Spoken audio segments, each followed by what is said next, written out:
Hello दोस्तों, स्वागत है एक बार फिर से आपका रिएक्ट जेएस की इस ट्यूटोरियल सीरीज के अंदर। आज के ट्यूटोरियल में हम देखने वाले हैं कि हम रिएक्ट जेएस को अपने विंडोज पीसी के ऊपर किस तरीके से इंस्टॉल कर सकते हैं और किस तरीके से हम रिएक्ट जेएस का एक न्यू प्रोजेक्ट क्रिएट कर सकते हैं। तो चलिए स्टार्ट करते हैं हमारा आज का ट्यूटोरियल।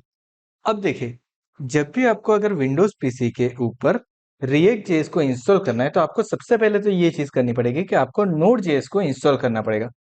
अब नोड जेएस को इंस्टॉल करने के लिए आपको सिंपली नोड जेएस सर्च करना है गूगल के अंदर और यहां से आपको चले जाना है node.js.org की जो वेबसाइट ऑफिशियल वेबसाइट है उसके ऊपर। अब यहाँ पे आपको दिखाएगा डाउनलोड फॉर विंडोज।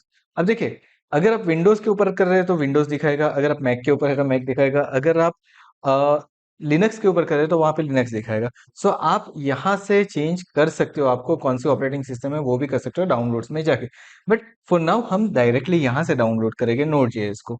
now देखिए, अब यहाँ पे दो वर्जन मुझे दिखा रहा है, एक दिखा रहा है करंट वर्जन और दूसरा जो है वो है एलटीएस। अब एलटीएस का मतलब होता है लेटेस्ट स्टेबल वर्जन और करंट वर्जन में जो लेटेस्ट वर्जन लॉन्च हुआ है लेकिन वो डेवलपमेंट फेज के अंदर है, उसके अंदर कुछ चीजें अभी भी वर्कआउट हो रही है, यानी कि उसके अंदर बग्स हो सकती है। तो हमें हमेशा याद रखना है कि हम ऑलवेज स्टेबल वर्जन जो होगा वो इंस्टॉल करेंगे यहाँ पे। तो आपको क्या करना है, सिंपली यहाँ पे क्लिक करना है और जैसे ही आप क्लिक करोगे आपका डाउनलोड स्टार्ट हो जाएगा। अब मैंने यहाँ पे ऑलरेडी डाउनलोड करके रखा हुआ है नोड जेएस का सेटअप, सो मैं डायरेक्टली वहां से इंस्टॉल करता हूँ।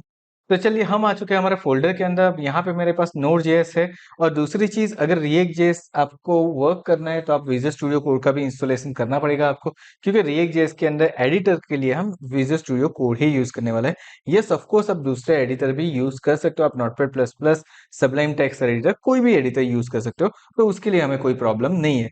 सो मैं यहाँ पे बेसिकली यूज करने वाला हूँ विजुअल स्टूडियो कोड। चलिए, तो हम आ जाते हैं यहाँ पे नोड जेएस को कैसे इंस्टॉल करना है उसके लिए। सो यहाँ पे हम सिंपली क्या करेंगे, डबल क्लिक करके नेक्स्ट करेंगे। जैसे ही हमारे पास आएगा, यहाँ पे देखिए विंडोज इंस्टॉलर हमारा स्टार्ट हो चुका है। सबसे पहले मुझे यहाँ पे करना है नेक्स्ट। नेक्स्ट करने के बाद यहाँ पे लाइसेंस एग्रीमेंट हमें दिया हुआ है। आप एक बार इस पूरे लाइसेंस एग्रीमेंट को रीड कर लीजिए अगर रीड करना चाहो तो, अदरवाइज ऐसा कुछ चीज है नहीं। ठीक है, और मैं ऑलरेडी इसको रीड कर चुका हूँ, सो मैं यहाँ पे करने वाला हूँ I accept the terms in the licence agreement और मैं कर देता हूँ नेक्स्ट। अब नेक्स्ट करने के बाद यहाँ पे हम क्या करते हैं, यहाँ पे हम इसका अगर पाथ चेंज करना चाहे तो कर सकते हैं। मुझे पाथ चेंज नहीं करना है, जो पाथ ऑलरेडी है उसी पाथ के ऊपर मुझे इसको इंस्टॉल करवाना है। सो मैं कर दूंगा यहाँ पे नेक्स्ट। और नेक्स्ट करने के बाद ये सारी चीजें एज इट इज जैसी है वैसे ही रखनी है, यहाँ पे कुछ चेंज नहीं करना है। देन अगर आपको चेक करना है कि डिस्क कितनी यूज करती है तो यहाँ पे डिस्क यूजेस के ऊपर आप क्लिक कर सकते हो, otherwise it is okay. Okay, it will take about 67 MB, so don't worry about it. So यहाँ पे हम कर देते हैं नेक्स्ट। नेक्स्ट करने के बाद यहाँ पे देखिए एक और चीज दिखा रहे, automatically install the necessary tool, like install chocolate, ऐसा कुछ अगर आपको करना है तो कर सकते हो, अदरवाइज उसकी कोई जरूरत नहीं है। तो फिर आप सिंपली नेक्स्ट कर दीजिए और नेक्स्ट करने के बाद क्या करना है, आपको यहाँ पे करना है इंस्टॉल। आप जैसे इंस्टॉल बटन के ऊपर क्लिक करोगे आपका नोड जेएस का इंस्टॉलेशन स्टार्ट हो जाएगा। अब देखिए, यहाँ पे हमारा नोड जेएस का इंस्टॉलेशन स्टार्ट हो चुका है और वो बहुत ही जल्द हो जाएगा। हाँ, ये आपके पीसी के स्पीड के ऊपर भी डिपेंड करेगा कि वो कितना टाइम लेता है इंस्टॉलेशन के लिए, बट नॉर्मली ये काफी कम टाइम के अंदर हो जाएगा। सो लेट्स होप ये जल्दी से इंस्टॉल हो जाए। So let's wait till our setup will install. अब देखिए, यहाँ पे हमारा नोड जेएस इंस्टॉल होके आ चुका है। अब मुझे क्या करना है, मुझे सिंपली यहाँ पे फिनिश बटन के ऊपर क्लिक कर देना है और मुझे चेक करना है कि नोड इंस्टॉल हो चुका है कि नहीं हो चुका है। तो मैं चले जाऊंगा हमारा सीएमडी के अंदर और यहाँ पे जैसे मुझे दिख रहा है सीएमडी में, यहाँ पे एक बार सीएलएस कर देता हूँ एंड सीएलएस करने के बाद मैं यहाँ पे लिखता हूँ नोड हाइफन हाइफन वर्जन और मैं एंटर करता हूँ। अब देखिए, नोड यहाँ पे दिखा नहीं रहा है मुझे। ठीक है, सो अब मैं क्या करता हूँ, यहाँ पे इसको एक बार क्लोज कर देता हूँ, बिकॉज मैंने यहाँ पे क्लोज कर दिया है मेरा टर्मिनल और एक बार फिर से सीएमडी को ओपन कर लेता हूँ। सो मैंने यहाँ पे सीएमडी ओपन कर लिया और मैं टाइप कर रहा हूँ नोड हाइफन हाइफन वर्जन और जैसे ही मैंने नोड हाइफन हाइफन वर्जन किया है तो देखिए ये मुझे क्या दिखा रहा है, बैड ऑप्शन। यस, यहाँ पे हाइफन हाइफन वर्जन की हमें जरूरत, ये हमने स्पेलिंग मिस्टेक कर दी थी। तो यहाँ पे देखिए नोड का वर्जन दिखा रहा है, मतलब हमारा नोड प्रॉपरली इंस्टॉल हो चुका है। एक और चीज हम चेक करेंगे, NPM that is node package manager, जिसके थ्रू रिएक्ट इंस्टॉल होगा, तो इसके लिए भी हम कर देते हैं एनपीएम हाइफन हाइफन वर्जन और एनपीएम का वर्जन भी चेक कर लेते हैं। सो एनपीएम भी इसके अंदर ऑलरेडी अवेलेबल है। सो ओके, हमारे दो स्टेप तो ऑलरेडी हो चुके हैं। नाउ नेक्स्ट स्टेप के अंदर हम क्या करते हैं, अब नेक्स्ट स्टेप जो हमारा है वो है हमें इंस्टॉल करना है हमारा रिएक्ट जेएस। अब रिएक्ट जेएस इंस्टॉल करने का तरीका बहुत ही सिंपल है। यहाँ पे आपको सिर्फ एक कमांड लिखना है, दैट इज npm। उसके बाद आपको लिखना है इंस्टॉल। देन ये जो मेरा रिएक्ट मुझे इंस्टॉल करना है वो मुझे ग्लोबली करना है, सो मैं यहाँ पे करता हूँ -g। एंड उसके बाद मैं लिखता हूँ यहाँ पे create dash react dash app. So यहाँ पे हमने क्या कर दिया, क्रिएट रिएक्ट ऐप इतना लिख के हम करते हैं एंटर। तो इससे क्या होगा, हमारा रिएक्ट जेएस इंस्टॉल हो जाएगा हमारे पीसी के अंदर। फिर से यहाँ पे हमारा रिएक्ट जेएस इंस्टॉल होना स्टार्ट हो चुका है। अब ये आपके नेट की स्पीड के ऊपर भी डिपेंड करेगा। ओके, सी ये हमारा ऑलरेडी इंस्टॉल हो चुका है। आप npm को अपडेट करना चाहो तो कर सकते हो, ठीक है, बहुत ही इजी कमांड है उसका।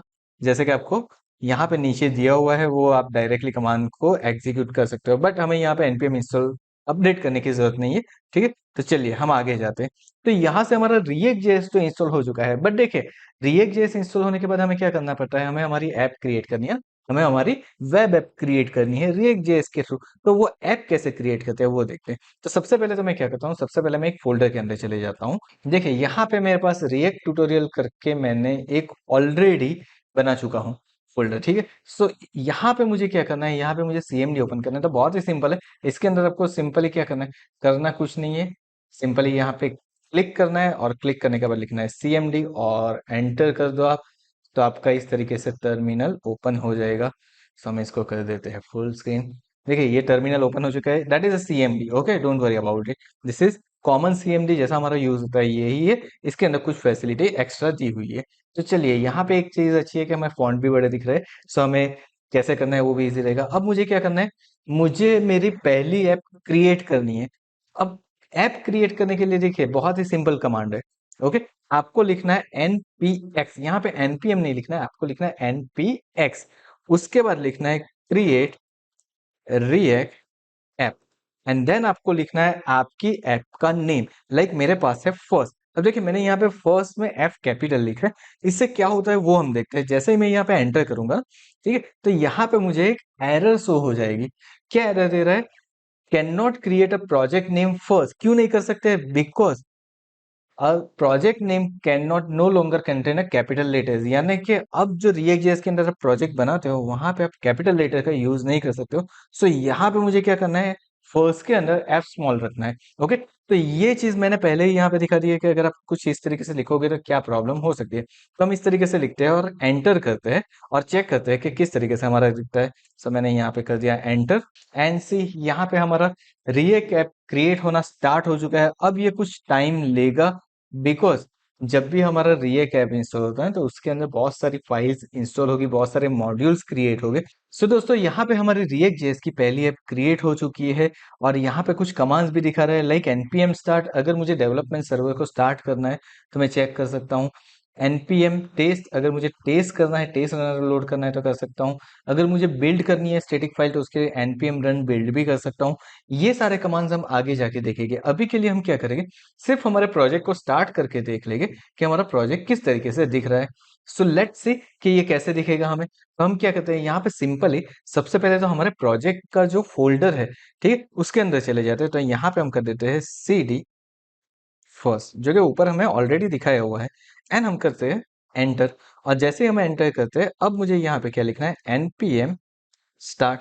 अब जैसे ही मैं npm स्टार्ट लिखूंगा तो मेरा डेवलपमेंट सर्वर यहाँ पे स्टार्ट हो जाएगा, जिसके ऊपर हमारा ये जो कोड है वो एग्जीक्यूट होगा। चलिए तो यहाँ पे मैंने अलाउ एक्सेस कर दिया है, हमारा डेवलपमेंट सर्वर स्टार्ट हो चुका है। और सी यहाँ पे कुछ एक आईपी एड्रेस टाइप क्रिएट हो गया, लोकल होस्ट कॉलन 3000। ये लोकल होस्ट के एक पोर्ट के ऊपर स्टार्ट हो रहा है हमारा। तो देखिए रिएक्ट की हमारी ऐप स्टार्ट होके आ चुकी है। सो बेसिक रिएक्ट की ऐप हमारी बन चुकी है। अब इसके अंदर कैसे वर्क करना है ये सारी चीजें हम आगे के ट्यूटोरियल में जरूर से देखेंगे, लेकिन अभी के ट्यूटोरियल में हम क्या करते हैं, ये अगर एक बार स्टार्ट हो चुका है इसको स्टॉप करना है तो कैसे स्टॉप करना है वो भी देख लेते हैं। तो अगेन चले जाते हैं हमारे टर्मिनल के अंदर। सो यहाँ पे मुझे क्या करना है, जहां पे हमारा ये कोर्स स्टार्ट हो चुका है मुझे सिर्फ करना है कंट्रोल सी। और कंट्रोल सी करने के बाद मुझे क्या दिखा रहा है, टर्मिनेट बैच जॉब, यस हमें करना है, वाई लिख के एंटर करेंगे। सो हमारा जो रिएक्ट जेएस की ऐप जो बिल्ड हो चुकी है वो अब स्टॉप हो चुकी है। सो आई होप आपको ये सारी चीजें समझ में आ गई होगी कि हम किस तरीके से एक रिएक्ट की ऐप को क्रिएट कर सकते हैं, रिएक्ट को विंडोज के अंदर कैसे इंस्टॉल कर सकते हैं, ये सारी चीजें आपको क्लियर हो चुकी होगी। तो अगर आपको हमारा ये वीडियो पसंद आया हो, प्लीज हमारे चैनल को सब्सक्राइब कर दीजिए और वीडियो को लाइक कर दीजिए।